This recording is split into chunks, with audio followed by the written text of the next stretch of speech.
नमस्कार, आप सभी का एक बार फिर से स्वागत है हमारे चैनल संस्कारी बेटी पे।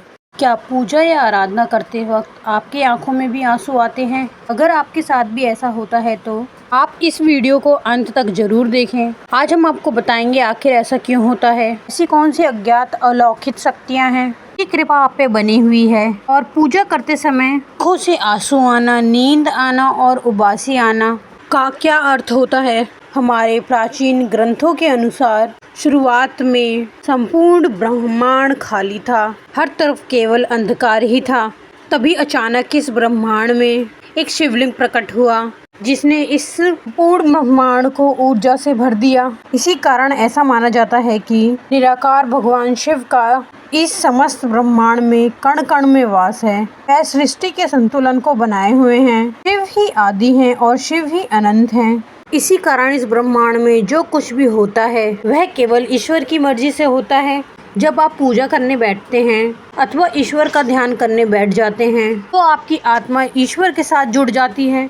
ईश्वर सर्वव्यापी हैं, समस्त सजीव और निर्जीव वस्तु में उनका ही वास है। इसी कारण जब भी पूजा पाठ करते समय आपके साथ विचित्र घटना घटित होती हैं तो इसका अर्थ ये है कि ईश्वर आपको कुछ संकेत देने की कोशिश कर रहे हैं। कई लोग इसे मात्र सहयोग समझकर नजरअंदाज कर देते हैं, लेकिन ऐसा करने से अच्छा है कि आप उन संकेतों को समझें। आखिर ऐसा क्यों होता है? जब भी हम किसी मंदिर में प्रवेश करते हैं हम प्रसन्न हो जाते हैं, दुख और निराशा भी अचानक खत्म हो जाती है और व्यक्ति अच्छा महसूस करता है।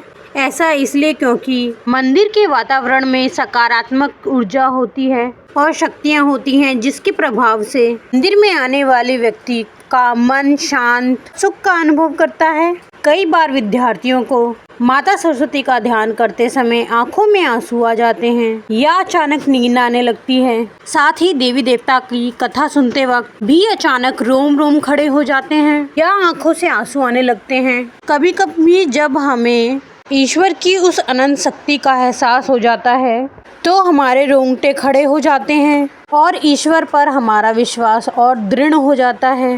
क्या आपको भी पूजा करते हुए ऐसे संकेत मिलते हैं? चलिए तो आपको बताते हैं ऐसे संकेतों का अर्थ क्या है। इससे पहले अगर आपने हमारे चैनल को सब्सक्राइब नहीं किया है तो सब्सक्राइब कर लीजिए ताकि आपको ऐसी ही जुड़ी जानकारी हम आपको दे सकें। चलिए जानते हैं। पहला संकेत, आँखों में आंसू आना। अगर पूजा या आराधना करते समय अचानक से आंखों में आंसू आ जाते हैं तो यह ईश्वर का संकेत है कि आपकी आत्मा और ईश्वरीय शक्ति का मिलन हो चुका है। ऐसे में आपको ईश्वर के सामने अपनी मन की इच्छा एवं मनोकामनाएं प्रकट करनी चाहिए। ऐसे समय पर प्रार्थना करने से उसका फल अवश्य मिलता है। कई लोग इसे संयोग समझकर ऐसे ही भूल जाते हैं और ध्यानमग्न रहते हैं, परंतु ये सर्वोत्तम समय होता है ईश्वर से कुछ मांगने का, क्योंकि इस समय आप उस अवस्था में पहुंच जाते हैं जब ईश्वर आपके मन की बात सुन रहे होते हैं। इसलिए जब भी पूजा करते समय आंखों से आंसू आएं तो ईश्वर से अपने कष्ट निवारण की प्रार्थना करें। आपकी मनोकामना अवश्य पूर्ण होगी। साथ ही इसका एक यह भी कारण माना जाता है कि आपके अंतर्मन की सफाई हो रही है और आपका मन अत्यंत शुद्ध हो रहा है। दूसरा संकेत, धूप बत्ती धुआं। यदि आप पूजा करते हुए देखते हैं कि आपके द्वारा लगाई गई धूप बत्ती एवं धूप बत्ती का धुआं आपके इष्ट देव की प्रतिमा की ओर जा रहा है तो इसका अर्थ ये है कि आपकी पूजा ईश्वर ने स्वीकार कर ली है और आपके इष्ट देव आपकी भक्ति से प्रसन्न हैं। तीसरा संकेत, जलाई हुई ज्योत बढ़ जाए। अग्नि 5 तत्वों में से एक है, इसमें भोलेनाथ का वास है।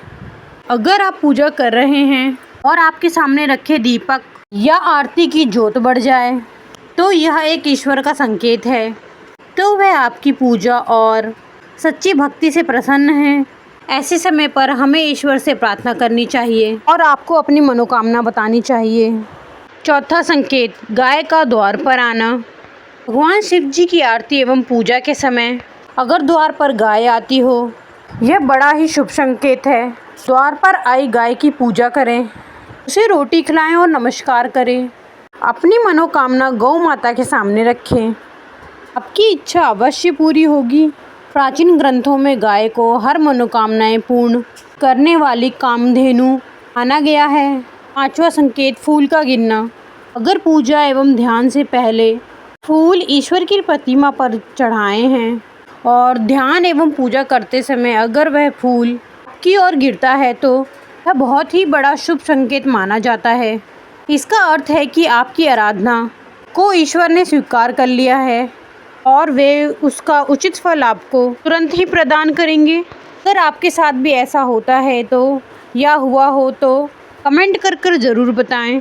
और अगर आपको हमारी जानकारी अच्छी लगी हो तो हमारे चैनल संस्कारी बेटी को लाइक करें, सब्सक्राइब करें और अपने दोस्तों के साथ शेयर करें। धन्यवाद। ओम नमः शिवाय।